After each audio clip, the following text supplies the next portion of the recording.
Chapter 34, the last chapter of Treasure Island. Chapter 34, and last. The next morning, we fell early to work for the transportation of this great mass of gold near a mile by land to the beach and thence 3 miles by boat to the Hispaniola was a considerable task for so small a number of workmen. The 3 fellows still abroad upon the island did not greatly trouble us. A single sentry on the shoulder of the hill was sufficient to ensure us against any sudden onslaught, and we thought besides they had had more than enough of fighting. Therefore, the work pushed on briskly. Gray and Ben Gunn came and went with the boat, while the rest, during their absences, piled treasure on the beach. 2 of the bars, slung in a rope's end, made a good load for a grown man, one that he was glad to walk slowly with. For my part, as I was not much used at carrying, I was kept busy all day in the cave, packing the minted money into bread bags. It was a strange collection, like Billy Bones' hoard for the diversity of coinage, but so much larger and so much more varied, that I think I never had more pleasure than in sorting them. English, French, Spanish, Portuguese, Georges, Louises, doubloons, and double guineas, and Mordors, and sequins, the pictures of all the kings of Europe for the last 100 years, strange oriental pieces stamped with what looked like wisps of string or bits of spiders' webs, round pieces and square pieces and pieces bored through the middle as if to wear them round your neck. Nearly every variety of money in the world must, I think, have found a place in that collection.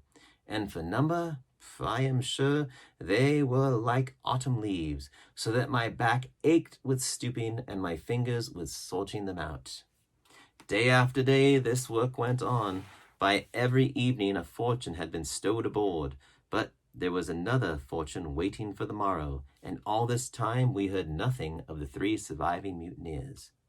At last, I think it was on the 3rd night, the doctor and I were strolling on the shoulder of the hill, where it overlooks the lowlands of the isle, when from out the thick darkness below, the wind brought us a noise between shrieking and singing.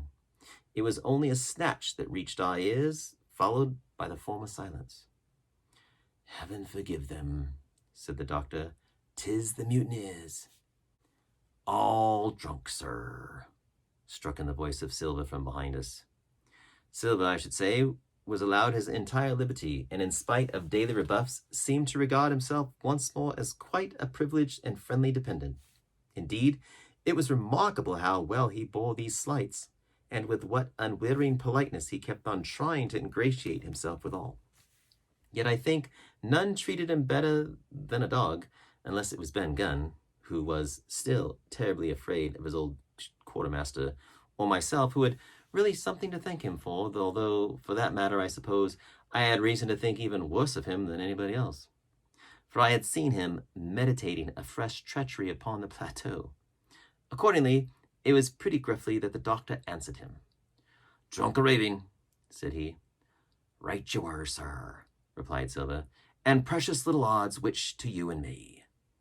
"I suppose you would hardly ask me to call you a humane man," returned the doctor with a sneer, "and so my feelings may surprise you, Master Silver.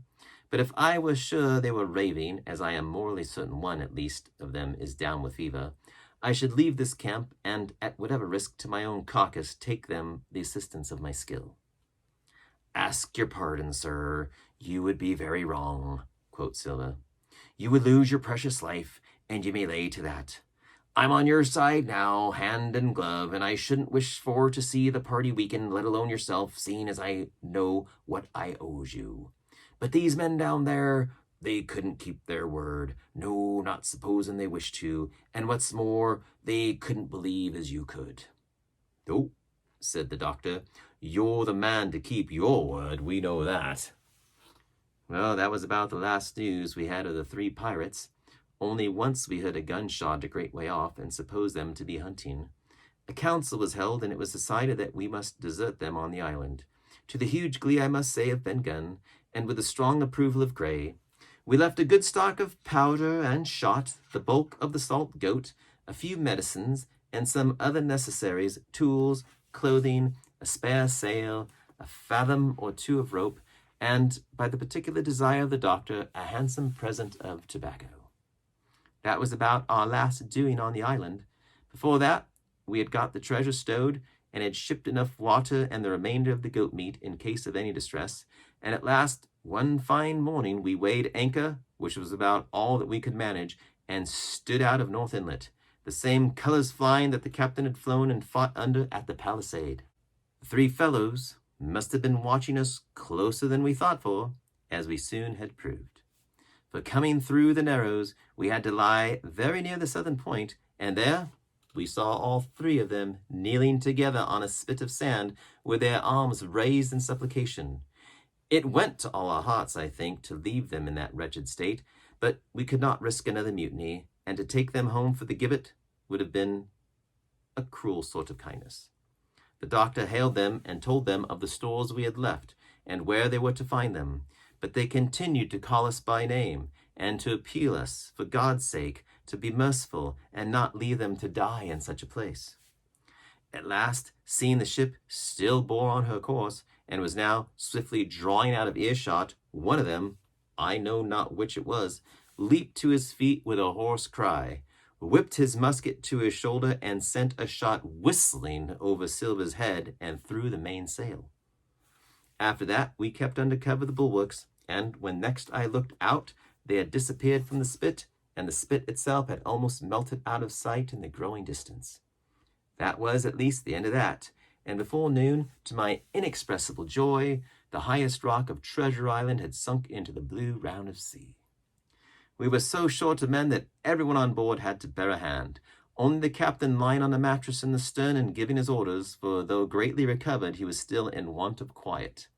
We laid ahead for the nearest port in Spanish America, for we could not risk the voyage home without fresh hands, and as it was, what with baffling winds and a couple of fresh gales, we were all worn out before we reached it. It was just at sundown when we cast anchor in a most beautiful landlocked gulf, and were immediately surrounded by shore boats full of Negroes and Mexican Indians and half-bloods selling fruits and vegetables and offering to die for bits of money. The sight of so many good-humored faces, especially the blacks, the taste of the tropical fruits, and above all, the lights that began to shine in the town, made a most charming contrast to our dark and bloody sojourn on the island, and the doctor and the squire, taking me along with them, went ashore to pass the early part of the night.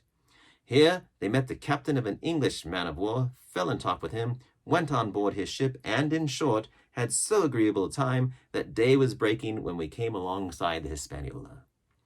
Ben Gunn was on deck alone, and as soon as we came on board, he began with wonderful contortions to make us a confession. Silver was gone. The Maroon had connived at his escape in a shore boat some hours ago, and he now assured us he had only done so to preserve our lives, which would certainly have been forfeit if that man with the one leg had stayed aboard. But this was not all. The sea cook had not gone empty-handed. He had cut through the bulkhead unobserved and had removed one of the sacks of coin, worth perhaps 300 or 400 guineas, to help him on his further wanderings. I think we were all pleased to be so cheaply quit of him. Well, to make a long story short, we got a few hands on board, made a good cruise home, and the Hispaniola reached Bristol just as Mr. Blandley was beginning to think of fitting out her consort. 5 men only of those who had sailed returned with her. Drink and the devil had done for the rest, with a vengeance, although, to be sure, we were not quite in so bad a case as that other ship they sang about, with 1 man of a crew alive, what put to sea with 75. All of us had an ample share of the treasure, and used it wisely or foolishly according to our natures. Captain Smollett is now retired from the sea.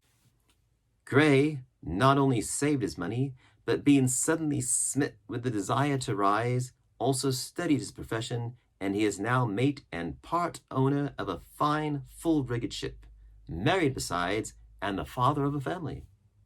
As for Ben Gunn, he got £1,000, which he spent or lost in 3 weeks, or, to be more exact, in 19 days, for he was back begging on the 20th.